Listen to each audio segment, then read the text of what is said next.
Shalom, selamat pagi. Sebelum memulai hari ini, mari kita dengarkan Morning Wisdom. Sesuatu yang dianggap oleh banyak orang yang paling kita butuhkan di dunia ini adalah uang.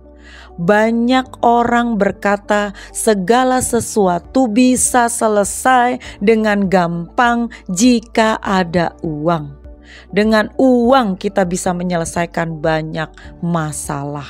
Dengan uang yang kita miliki, kalau kita tahu tidak akan ada habisnya, selama mungkin 7 turunan, 3 turunan, kita akan merasa tenang.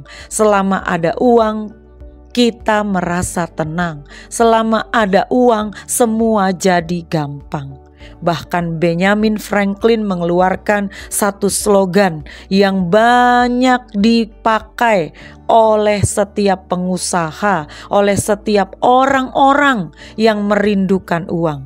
Time is money.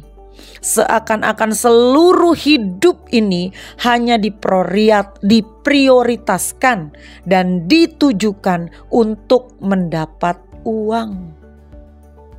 Ada banyak orang saat-saat ini dibutakan oleh uang. Makanya kita sering mendengar berita hampir setiap hari. Korupsi, miliaran, triliunan, ratusan juta, ratusan miliar, ratusan triliun. Betapa orang menjadi sangat tidak puas dengan uang yang bisa dia miliki.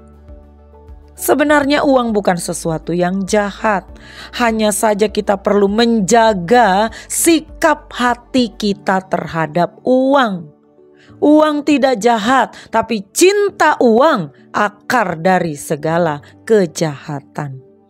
Itulah yang hendak Tuhan Yesus nyatakan kepada kita.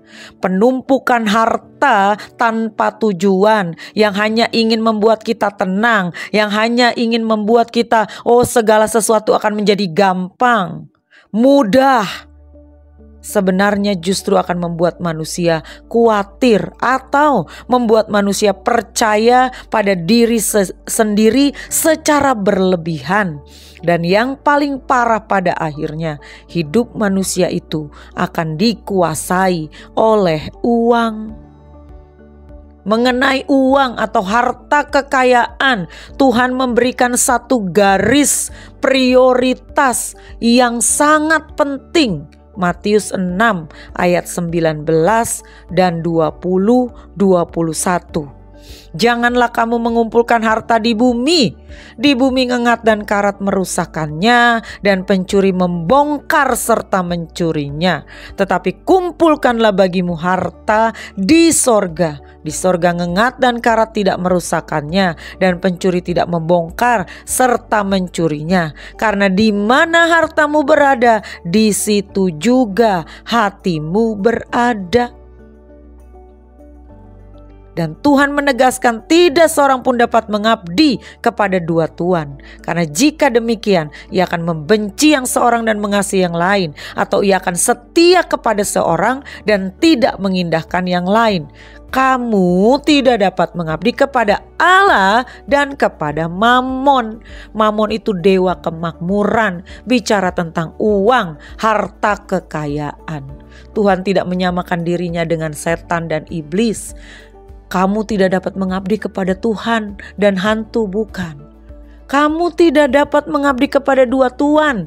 Di satu sisi kamu mengabdi kepada Allah, tapi di satu sisi hatimu mengabdi kepada uang, Mammon. Tuhan menegaskan bahwa di mana hati kita, disitulah prioritas hidup kita berada.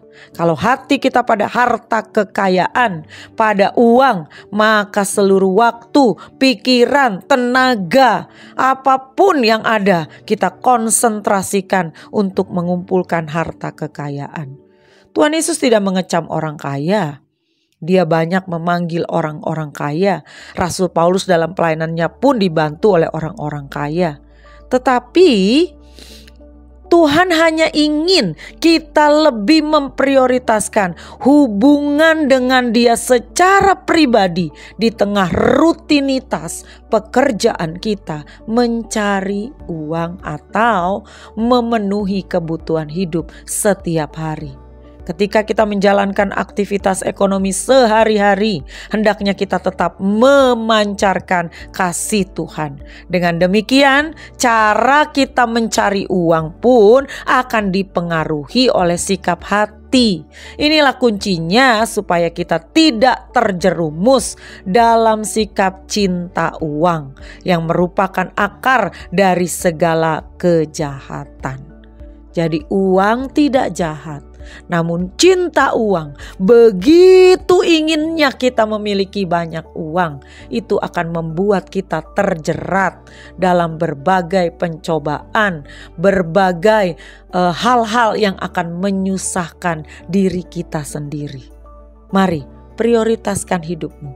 Apakah kau hamba Tuhan atau hamba uang? Selamat pagi, Tuhan Yesus memberkati.